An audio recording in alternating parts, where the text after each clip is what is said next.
Dalam perkembangan fase komunikasi itu terdapat berapa sih dalam pembagian tahapan?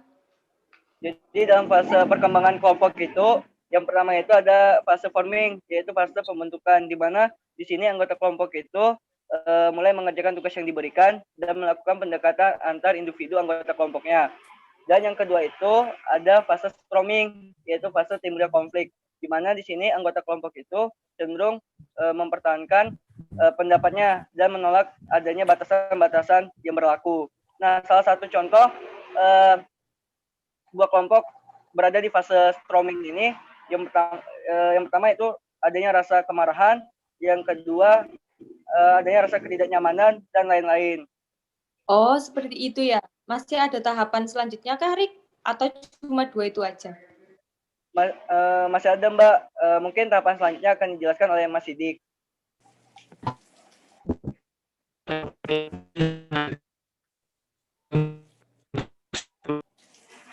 Gimana kalau aku yang jelasin? Oh iya, terusin aja.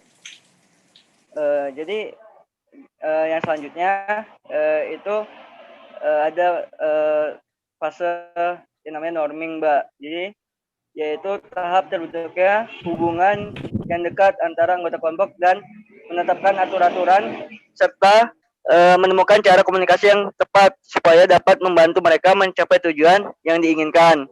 Tanda-tanda kelompok berada di tahap norming yaitu peninjauan ulang dan penjelasan mengenai objektif atau tujuan kelompok, timbulnya persahabatan kerjasama antar kelompok, mulai dapat mendengar pendapat orang lain serta dapat mengidentifikasikan kekuatan dan kelemahan. Oh, gitu ya, Rik. Ngomong-ngomong itu cuma 3 tahapan atau masih ada lagi? Mungkin dijelaskan oleh Mas Sidik yang selanjutnya. Ya, jadi yang tahapan terakhir itu tahapan berkinerja atau performing, di mana semua anggota kelompok telah dapat bekerja dan berfungsi secara penuh. Pada tahapan ini, semua anggota memiliki kesamaan, kepercayaan diri, kreatif, inisiatif, dan semangat yang tinggi serta sukses.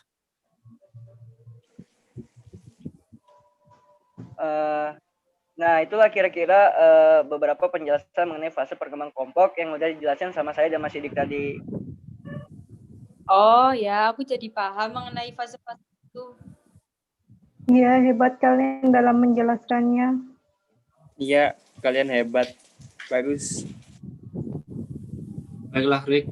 Aku mulai paham mengenai perkembangan fase dalam kelompok. Mbak, saya mau tanya, apakah boleh? Jangan, biar Arik aja yang tanya. Oh ya udah, aja. Gimana? Ini Mbak mau tanya apa ya? Tanya tentang gaya kepemimpinan menurut Kurt Lewin. Itu ada berapa ya, Mbak? Gaya kepemimpinan menurut Kurt Lewin itu ada 3 gaya, Rik. Apa saja ya, Mbak? Soalnya aku cuma tahu yang gaya kepemimpinan laissez-faire, yang mana pemimpin atau manajer akan memberikan bawahan kebebasan penuh dalam mengambil keputusan yang berkaitan dengan tugas yang dikerjakannya, dan tentunya dengan batas waktu yang telah ditentukan oleh manajer mereka. Terus apakah ada lagi, Mbak?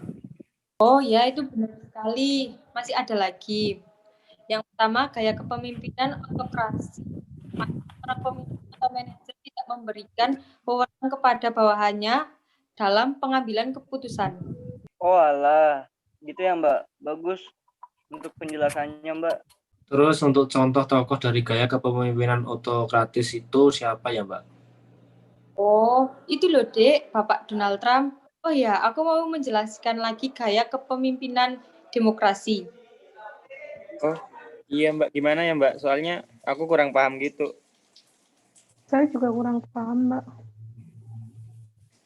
Gaya kepemimpinan demokrasi itu di mana seorang pemimpin atau manajer biasanya meminta nasihat kepada tim atau bawahannya dalam pengambilan keputusan. Sekarang kalian udah tahu kan? Apa aja? Terima kasih, Mbak, untuk penjelasannya. Sama Mbak, aku juga terima kasih untuk penjelasannya. Hehehe, terima kasih juga, Mbak, penjelasannya. Oh iya Mbak, terima kasih Mbak. Berarti gaya kepemimpinan itu ada 3 ya Mbak. Yang pertama ada kepemimpinan otoritatif, kepemimpinan demokrasi, dan yang terakhir ada kepemimpinan menurut laissez-faire. Oh iya, Dek, sama-sama. Ya, benar sekali, Dek. Bayu, dalam komunikasi kelompok ada jenis komunikasinya, komunikasi non verbal dan verbal. Jadi untuk pengertian verbal itu apa ya? Jadi secara komunikasi verbal adalah komunikasi yang berbentuk lisan dan tulisan, contohnya seperti penggunaan kata-kata dan sebagainya. Oh, alah, seperti itu ya. Dan apa sih pengertian komunikasi nonverbal dan contohnya itu? Kalau komunikasi nonverbal itu komunikasi yang tidak menggunakan kata-kata atau isyarat atau simbol. Contohnya seperti bahasa tubuh, seperti mimik wajah atau gerakan tangan. Oh, oke. Jadi tahu aku pengertian dan contohnya. Bagus, Dik. Kalau kamu sudah tahu. Kan saya sudah tahu mengenai pengertian. Jadi untuk struktur makna dalam komunikasi verbal sendiri itu seperti apa ya? Jadi untuk struktur makna dari komunikasi verbal itu sendiri, denotatif dan konotatif.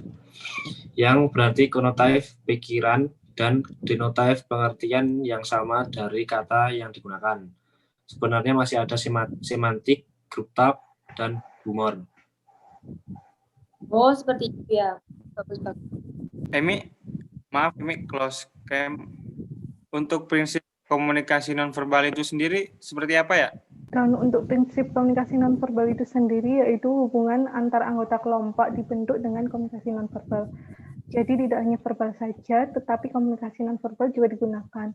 Prinsip yang kedua, komunikasi nonverbal lebih dipercaya ketika komunikasi verbal tidak konsisten. Seperti itu. Maksudnya itu untuk prinsip yang kedua apa saja ya? Saya kurang paham. Jadi bila komunikasi verbal tidak jalan sesuai rencana yang ditentukan, maka komunikasi nonverbal bisa menggantikan dan bisa dipercayai dalam kelompok tersebut. Ya, begitu Red maksudnya. Ya. Terima kasih. Terima kasih teman-teman untuk penjelasannya. Oke, terima kasih juga untuk penjelasannya. Oh iya teman-teman, terima kasih untuk penjelasannya teman-teman.